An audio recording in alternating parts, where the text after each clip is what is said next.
Hi friends, welcome to Relax Recipes. இன்னைக்கு நம்ம கல்யாண வீடுகளில் வைக்கிற பச்சடி எப்படி பண்ணலாம்னு பார்க்கலாம். இது ரொம்ப ஈஸியான மெத்தடில் பண்ணிடலாங்க.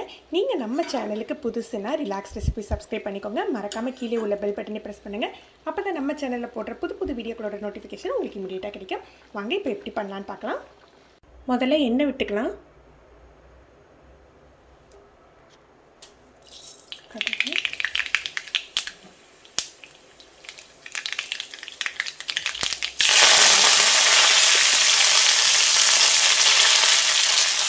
ரெண்டு வெங்காயம் கட் பண்ணி வச்சுருக்கேன், இதை சேர்த்துக்கலாம்.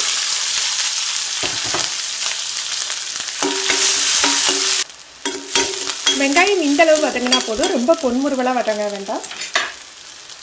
இதில் வெட்டி வச்சுருக்க 2 தக்காளி சேர்த்துக்கலாம். 2 உப்பு. தக்காளி சீக்கிரம் வதங்கிறதுக்காக உப்பு சேர்த்துட்டு நம்ம வதக்கிக்கலாம்.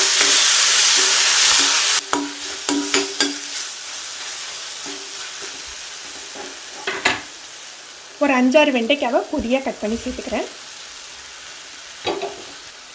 ஒரு சின்ன துண்டு மாங்காவை மெல்லிசாக கட் பண்ணி சேர்த்துக்கிறோம். இதுக்கு பதிலாக நீங்கள் புளித்தண்ணி கூட சேர்த்துக்கலாங்க. ஆனால் மாங்காய் சேர்த்துட்டா உங்களுக்கு டேஸ்ட் ரொம்ப சூப்பராக இருக்கும்.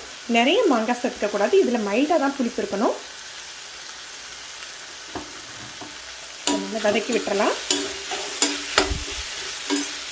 வெண்டைக்காவோட பிசுப்பு தன்மை போகிற வரைக்கும் வதக்கிட்டு அதுக்கப்புறம் தான் நம்ம தண்ணி சேர்த்து வேக வைக்கணும்.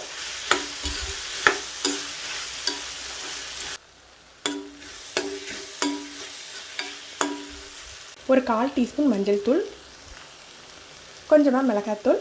வழக்கமாக நம்ம வீட்டில் பச்சடி பண்ணையில் மஞ்சள் பொடி, மிளகாய் பொடி, பச்சை மிளகாய் தான் சேர்த்துப்போம்.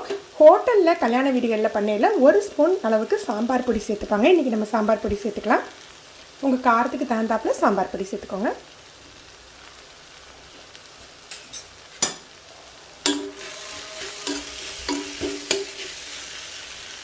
இப்போ பச்சடிக்கு தேவையான அளவுக்கு உப்பு சேர்த்துக்கலாம்.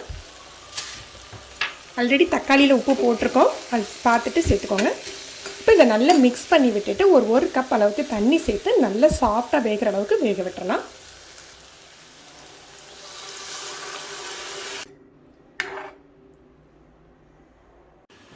ரெண்டு துண்டு தேங்காவோட ஒரு 1/2 டீஸ்பூன் ஜீரகம் சேர்த்து அரைச்சி எடுத்துக்கலாம். ரொம்ப நைஸாக அரைக்கணும் இல்லைங்க, இந்த மாதிரி பதமாக லைட்டாக குறைன்னு இருந்தால் போதும்.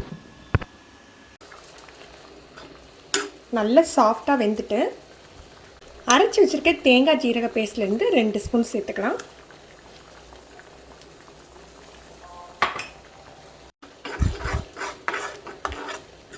நீங்கள் விருப்பப்பட்டீங்கன்னா 1 டீஸ்பூன் அளவுக்கு வெல்லம் சேர்த்துக்கோங்க. நான் இன்றைக்கி வெல்லம் எதுவுமே சேர்க்கலை.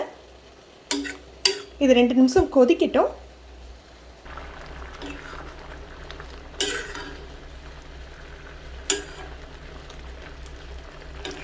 நல்லா கொதிச்சுட்டு இப்போ நம்ம கல்யாண வீடுகளில் ஹோட்டல்லாம் செய்கிற மாதிரி பச்சடி தயாராகிடுச்சு. இந்த டேஸ்ட்டில் பார்த்தீங்கன்னா அவ்வளோ நல்லா இருக்குங்க. நீங்களும் இந்த ரெசிபி ட்ரை பண்ணி பாருங்கள், எப்படி இருந்ததுன்னு கமெண்ட் பண்ணுங்கள். இந்த வீடியோ உங்களுக்கு பிடிச்சிருந்ததுன்னா லைக் பண்ணி ஷேர் பண்ணுங்கள். தேங்க்யூ.